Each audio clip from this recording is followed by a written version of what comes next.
Good morning, students. Condition for equilibrium of a rigid body. Conditions for equilibrium of a rigid body. ये हमें समझाना है question. Conditions for equilibrium of a rigid body. Equilibrium of a rigid body के लिए conditions निकालनी है. तो पहले मैं आप लोगों को समझाता हूं. दो इक्विलिब्रियम है, एक है ट्रांसलेशनल इक्विलिब्रियम है, एक है रोटेशनल इक्विलिब्रियम. दोनों के लिए कंडीशंस हम करेंगे. पहले ट्रांसलेशनल इक्विलिब्रियम के लिए कंडीशन बनाएंगे, फिर रोटेशनल इक्विलिब्रियम के लिए कंडीशन बनाएंगे. इधर देख लीजिए. A rigid body is said to be in translational equilibrium और रोटेशनल इक्विलिब्रियम.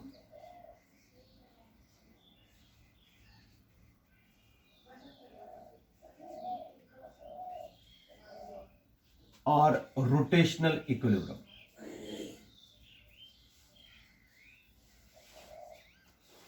इधर देख लीजिए बेटा, एक बॉडी को हम ट्रांसलेशनल इक्विलिब्रियम में या रोटेशनल इक्विलिब्रियम में तब कह सकते हैं इफ नेट एक्सटर्नल फोर्स, क्योंकि ट्रांसलेशनल मोशन में फोर्स होता है और रोटेशनल इक्विलिब्रियम में टॉर्क होता है. मैं फिर से बताता हूं. A rigid body is said to be in translational equilibrium और rotational equilibrium if net external force और net external torque acting on the body is zero. फिर से बताता हूं. Equilibrium of a rigid body के लिए a rigid body is said to be in translational equilibrium or in rotational equilibrium if the net external force or net external torque acting on the rigid body is zero.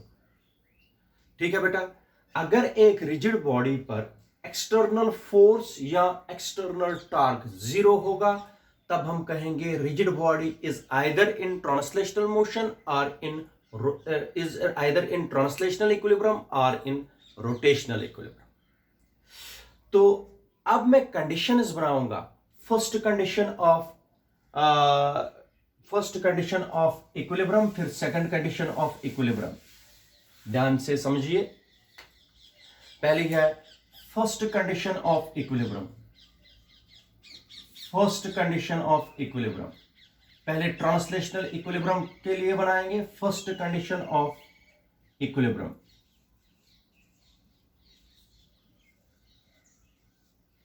It is for translational motion. Translational motion के लिए equilibrium में condition बनाएंगे. इधर समझिए. First condition of equilibrium. A rigid body is said to be in translational equilibrium. A rigid body is said to be in translational equilibrium if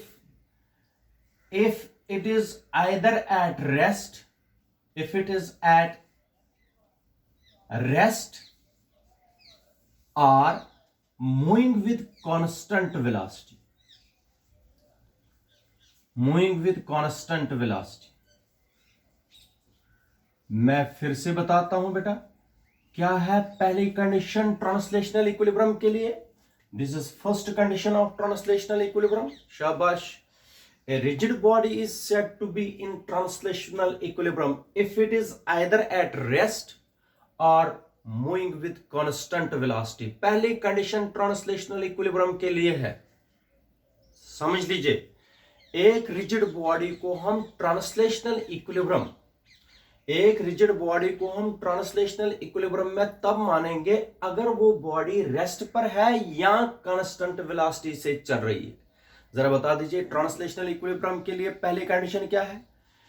first condition of translational equilibrium is that the body is either at rest or it is moving with constant velocity. ये है condition बेटा. और इसको मैं condition derive करके भी बताता हूं. सबको पता है. let us consider a body which consists number of particles, let F1, F2, F3 be the number of forces acting on the body. Then according to Newton's second law of motion, F1 vector plus F2 vector plus so on Fn vector is equal to dp upon dt. Newton का second law है, क्योंकि इन सब को हम रखेंगे एक ही force, that is equal to F external. F external is equal to dp upon dt. It is Newton's second law of motion. Let us consider a body. Let F1, F2, F3, Fn be the number of forces acting on the body.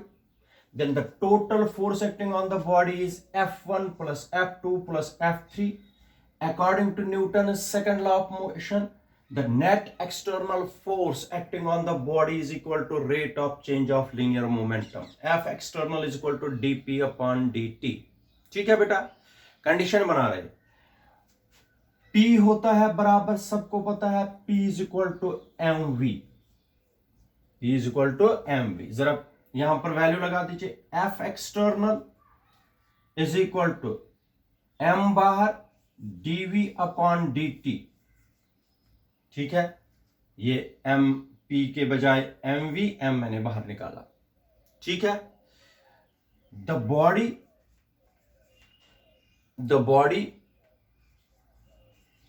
will be in translational equilibrium. The body will be in translational equilibrium if the body is either at rest or moving with constant velocity. अगर body rest पर है, the body will be in translational equilibrium if v is equal to 0, क्योंकि body ये जब rest पर होगा v क्या होगा, 0, और dv upon dt, अगर either v is at rest or moving with constant velocity. V must be constant, or dv upon dt is equal to 0. मैं फिर से बताता हूं. कंडीशन है the body is either at rest or moving with constant velocity. अगर इसका मतलब v constant है तो dv अपॉन dt कांस्टेंट की डिफरेंशिएशन है 0. ये तो कंडीशन है. अगर ये कंडीशन है तो ये वाली टर्म तो 0 है. F एक्सटर्नल किसके बराबर आया बेटा, 0.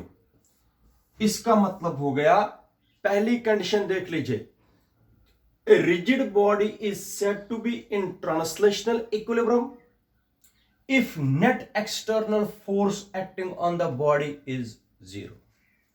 कंडीशन है, जरा बना दीजिए, अब करो, शाबाश. A rigid body is said to be in translational equilibrium if the net external force acting on it is 0. मैं फिर से बताता हूं. देखो, first condition of equilibrium, a rigid body is said to be in translational equilibrium if it is either at rest or moving with constant velocity. Let us consider a body. Let F1, F2, F3 be the number of external forces acting on the body. Then the total external force is, according to Newton's second law of motion, rate of change of linear momentum. P के बजाय मैंने mv लगा दिया. The body will be in translational equilibrium if v is equal to constant or dv upon dt is equal to 0.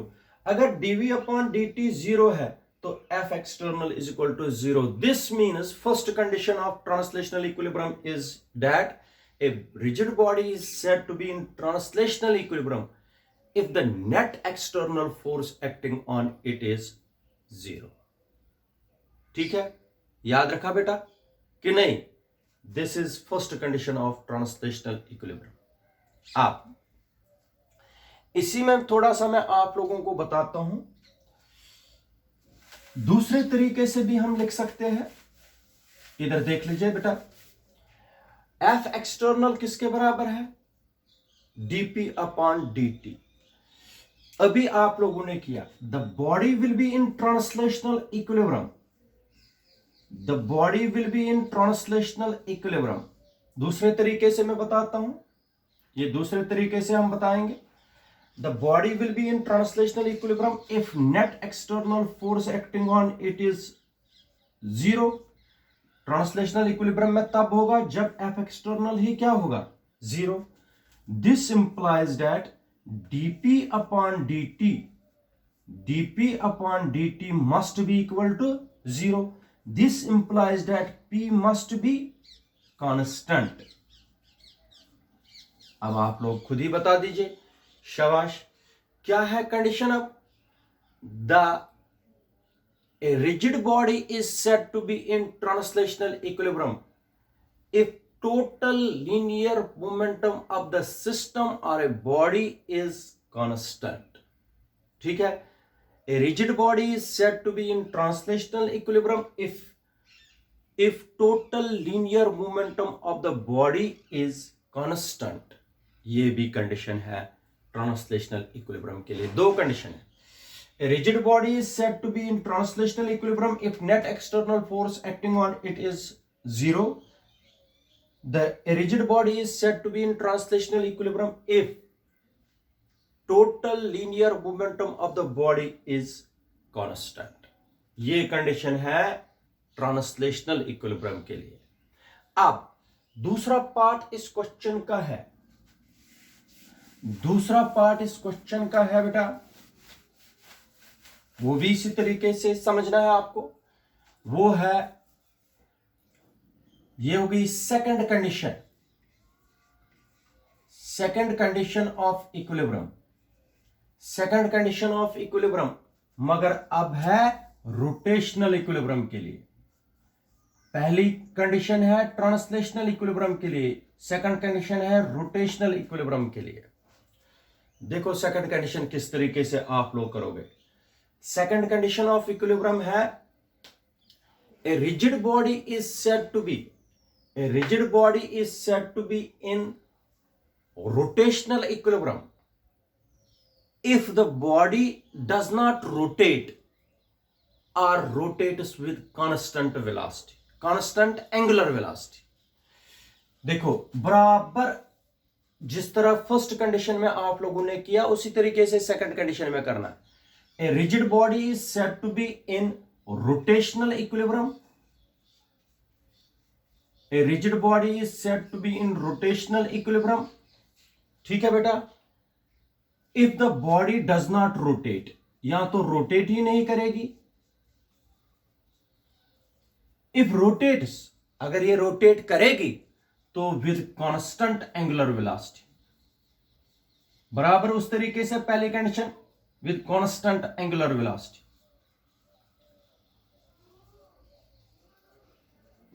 फिर से मैं बताता हूं, second condition of equilibrium is that a rigid body is said to be in rotational equilibrium if the body does not rotate, or if it rotates then it rotates with constant angular velocity। यह है second condition. फिर से उसी तरीके से, लेकिन आप लोगों को मैंने बताया रोटेशनल मोशन में फोर्स को रिप्लेस करना है टॉर्क से। इधर देखो, इफ टाउ 1 वेक्टर कमा tau 2 vector so on tau n vector be the external torques acting on the body, then according to Newton's second law of rotational motion, tau external is equal to, बराबर उसी तरीके से dl vector upon dt। कल किया हमने, ठीक है बेटा। एक फार्मूला मैं आप लोगों को बताता हूं L के लिए, वो याद रखना, वो डिराइव करनी है हमें। L is equal to I omega. I होता है मोमेंट ऑफ इनर्शिया, MOI बोलते हैं इसको। जिस तरीके से आप लोगों ने देखा P is equal to MV, M के बजाय लिखना है moment of inertia I, v के बजाय लिखना है एंगुलर वेलोसिटी, p के बजाय लिखना है l, L is equal to I omega. I is moment of inertia. जिस तरीके से मास होता है लीनियर मोशन में, तो रोटेशनल मोशन में होता है मोमेंट ऑफ इनर्शिया। तो मोमेंट ऑफ इनर्शिया ये मैं आगे पढ़ाऊंगा, इसके आगे टॉपिक है। तो आई ओमेगा जरा यहां पर लगा दीजिए, टाउ एक्सटर्नल किसके बराबर हुआ, I bar moment of inertia, mass है d omega upon dt, d omega upon dt, where omega is angular velocity. इधर सुनिए, बराबर उसी तरीके से अगर the body does not rotate or rotates with constant angular velocity, if omega is equal to constant, if omega is equal to constant, d omega upon dt किसके बराबर होगा बेटा, 0। ये कंडीशन है। अगर ये कंडीशन है then tau external is equal to 0। बनाओ second condition of second condition of rotational equilibrium. इसको देख के कंडीशन बनाओ। A rigid body is said to be in rotational equilibrium if the net external torque acting on it is 0, if the net external torque acting on it is 0, ये है condition बेटा। किसके लिए बेटा कंडीशन है, second condition of rotational equilibrium. Second condition of rotational equilibrium is a rigid body is said to be in translational equilibrium if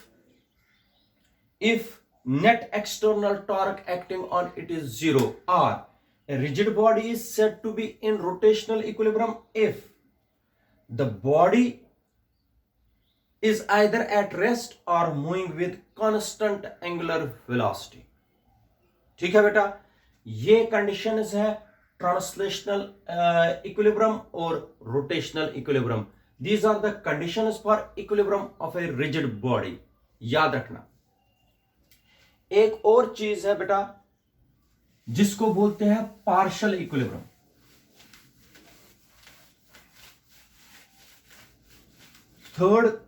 third condition is partial equilibrium.